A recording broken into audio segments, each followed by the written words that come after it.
ネイルのミニスポンジ、これでカバーしたら仕上がり良すぎた。私天才かも。このネイル用のパフカバーするのと理屈同じじゃんって思ってやったら結果ガチで良すぎて最高。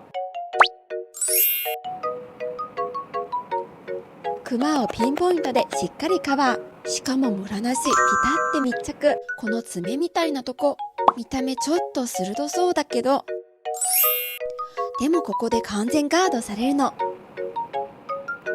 このスポンジの側面でゴルゴラインも明るくできちゃう。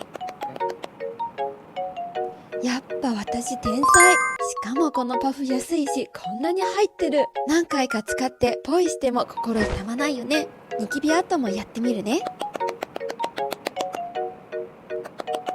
今ねちょい強めにやったんだけど爪が肌に当たらない。すごっ、ほんとめっちゃ使える。みんなも試してみて。